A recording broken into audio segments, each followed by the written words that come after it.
حضرات گرامی، پچھلے جمعہ یہ بتا رہا تھا کہ یہ جو 10 دن ہے بقرعید کے، قربانی کے جو 10 دن ہے، بڑے اہمیت کے حامل ہے، اور اس کے اندر جو ثواب ہے اور دنوں کے مقابلے میں اس کی اہمیت، اس کی خصوصیت زیادہ ہے، یہ بتا رہا تھا۔ اور ہمارے ہندوستانی تاریخ کے حساب سے کل یوم عرفہ کا دن ہے، تو میں نے بات میں یہ بھی کہا تھا کہ یوم عرفہ کا جو دن ہے، اگر اس دن کوئی انسان روزہ رکھتا ہے تو اللہ کے رسول جناب محمد رسول اللہ صلی اللہ علیہ وسلم نے ارشاد فرمایا، اور اس حدیث کو کئی صحابہ نقل کرتے ہیں۔ میں نے کہا تھا کہ حضرت ابن قتادہ رضی اللہ تعالی عنہ بھی روایت کرتے ہیں، اور حضرت ابن عباس رضی اللہ تعالی عنہ بھی روایت کرتے ہیں، اور حضرت ابو ہریرہ رضی اللہ تعالی عنہ روایت کرتے ہیں کہ اللہ کے رسول نے ارشاد فرمایا کہ اگر کوئی شخص یوم عرفہ کے دن کا روزہ رکھتا ہے تو اس کے 1 سال پچھلے اور 1 سال آنے والے جو قبل ہے 2 سال کے گناہ معاف کر دیے جاتے ہیں۔ ہاں، لیکن یاد رکھیں، اگر یہ باتیں اگر بیان کی جائے، کہیں آپ تقریر سنیں تو یہ مت سوچیے گا کہ اگر ہم کبیرہ گناہ کر کے بیٹھے تو یہ بھی آپ کا معاف کر دیا جائے۔ کبیرہ گناہ کے لیے جب تک آپ توبہ نہیں کریں گے تب تک کوئی معافی تلافی کی کوئی گنجائش نہیں۔ ہاں، اب اللہ اگر معاف کر دے تو اللہ عالم۔ تو حضرات گرامی، کل یوم عرفہ کا دن ہے، اور پرسوں کی جو تاریخ ہے، جو 10ویں تاریخ، پرسوں کی جو تاریخ ہوگی، یعنی سنڈے کے دن کی جو تاریخ ہے، وہ ہمارے لیے بہت ہی قابل احترام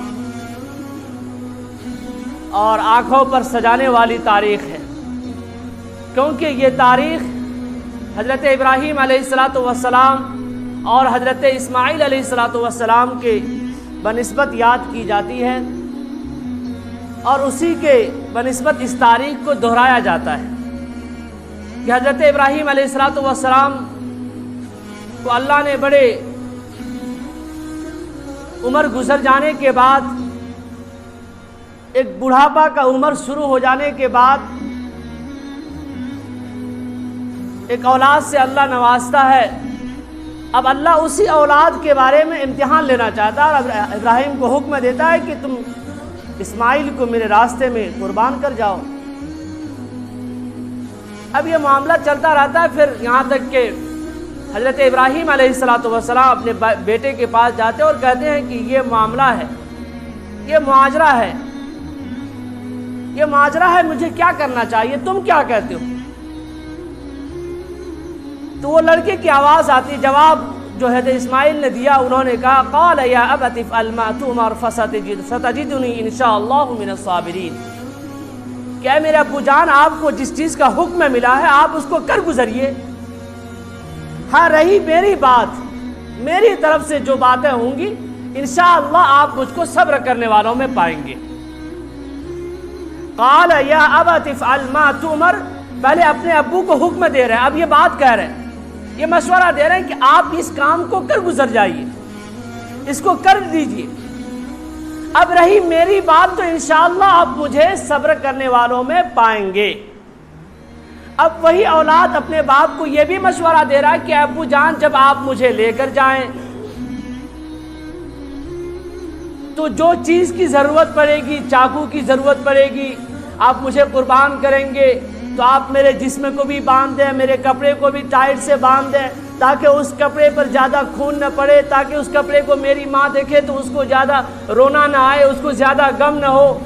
آپ مجھ کو لٹائیں تو سیدھا نہ لٹائیں، کروٹ لٹائیں، الٹا لٹائیں، تاکہ آپ میرے چہرے کو دیکھ کر کہیں آپ کی محبت اس طرح سے جوش میں نہ آ جائے کہ آپ چھری نہ چلا پائیں، اور چھری چلانے سے پہلے اس چھری کو تیز کر لیں۔ میں یہ باتیں اس لیے کہہ رہا ہوں کہ اسی کے متعلق 4-5 مسئلے جو ہے آپ کے سامنے بیان کرنے۔ اب یہ بیٹے کی نصیحت ہو رہی ہے والد محترم سے، اس والد محترم سے جس نے اللہ کی محبت میں، اللہ کی وحدانیت کے اعلان میں نمرود سے مقابلہ کیا، اپنے باپ سے مقابلہ کیا، آگ میں کود جانے کو منظور کیا، لیکن اس باطل طاقتوں کے سامنے اپنے آپ کو شکست ہونے پر مجبور نہ کیا، اپنے سر کو نہ جھکایا، اور فیصلہ کر لیا کہ اگر یہی مناسب ہے، یہی اگر حکم ہے اللہ کا، اگر اللہ اسی میں کودے تو میں اس آگ میں کود جاؤں گا۔ اور جب آگ میں کودے تو پھر اللہ نے اسی آگ کو حکم دیا، قلنا یا نار کونی بردا وسلاما علی ابراہیم، کہ اے آگ تجھے حکم دیا جاتا ہے کہ تو ابراہیم پر ٹھنڈی ہو جا۔ اب ایسی بھی ٹھنڈی نہ ہو کہ اس کو ٹھنڈ کی وجہ سے تکلیف پہنچے، سردی زکام ہو جائے، گلے گلزار ہو جائے، باغ بن جا، اس کو نرم یہاں سے ٹھنڈک محسوس ہو، وہ فیل کرے، اس کو تکلیف نہ ہو، ایسی ٹھنڈی ہو جا۔ سلام علی ابراہیم۔ تو حضرات گرامی، جب جب قوم نے، جب لوگوں نے اللہ کی محبت میں، اللہ کی وحدانیت میں اور اس توحید رسالت کی خاطر لوگوں نے حق بات کا اعلان کیا اور حق بات پر جمے رہے، تو اللہ نے ان کی اسی طرح سے مدد۔ جب لوگوں نے، جب امت مسلمہ نے اللہ کی وحدانیت کا اعلان کیا اور اللہ کی محبت دلوں کے اندر پکی طور پر، سچی طور پر پکڑ کے رکھا، تو اللہ نے اس قوم کو، اس امت کو اور اس اللہ کے ماننے والوں کو اللہ نے کامیابی دی ہے۔ اور یہی زمانہ چلتا رہا، چلتا رہے گا۔ میں نے پچھلے جمعہ بھی کہا تھا کہ آج مسلمانوں کی ناکامی ہے اس کی بدعمالیوں کی وجہ سے، کہ ہمارے پاس ایمان نہیں ہے، ہم لوگوں پر انگلیاں اٹھاتے ہیں اور پھر پروٹیسٹ کرتے ہیں کہ یہ نہیں ہونا چاہیے، یہ نہیں ہونا چاہیے۔ تو میں نے یہ بات کہا تھا کہ آپ اپنے بارے میں کب کرو گے؟ آپ اپنا احتجاج کب کرو گے؟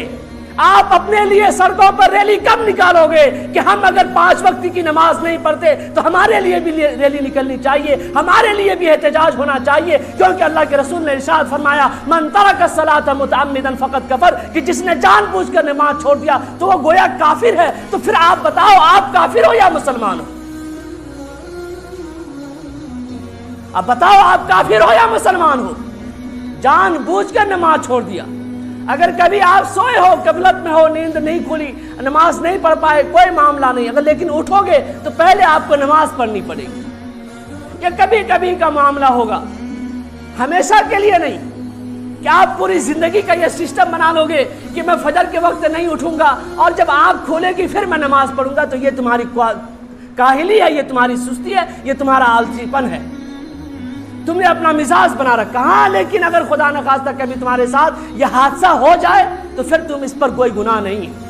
گناہ اس وقت تک نہیں ہے جب تک تم نیند سے اٹھ کے اس عبادت کو سب سے پہلے کر نہ لو۔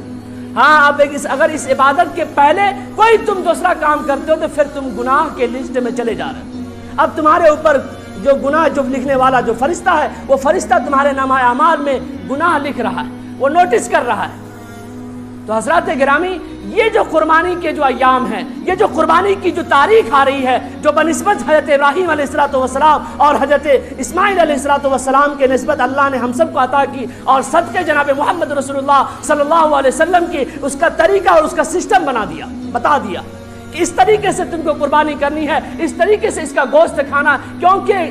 جناب محمد رسول اللہ صلی اللہ علیہ وسلم کے آنے سے پہلے جو لوگ قربانی کرتے تھے اس قربانی کے گوشت کو کھاتے نہیں تھے،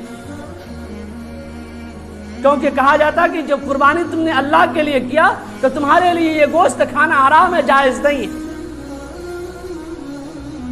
اور روایتیں ہیں کہ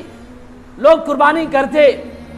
تو اس قربانی کو کسی پہاڑ کے بلندی پر لے آ کر رکھ دیتے یا کسی چٹیل میدان میں رکھ دیتے، اور پھر اس کو کہتے کہ وہ آسمان سے کوئی دھوپ کا سایہ، بادل کا سایہ آتا جو کرنوں کے ساتھ آتا اور اس گوشت کو کھا جاتا، اور یہ قربانی کی قبولیت کی علامت ہوتی۔ لیکن صدقے جناب محمد رسول اللہ صلی اللہ علیہ وسلم جب اس دنیا کے اندر تشریف لائے تو اسلامی شریعت کا ایک خاکہ بنایا، ایک پورا ڈھانچہ بنایا، ایک قانون بنایا، ایک شریعت بنایا کہ نہیں، قربانی کرو، تمہارے گوشت کی اللہ کو کوئی ضرورت نہیں ہے، اس مال کے خون کی کوئی ضرورت نہیں ہے، تم موٹا دو گے کہ تم پتلا دو گے، اس سے کوئی مطلب نہیں ہے، تمہارے دلوں کو دیکھا جائے گا۔ لن ینال اللہ لحومها ولا دماؤها ولکن ینالہ التقوی منکم۔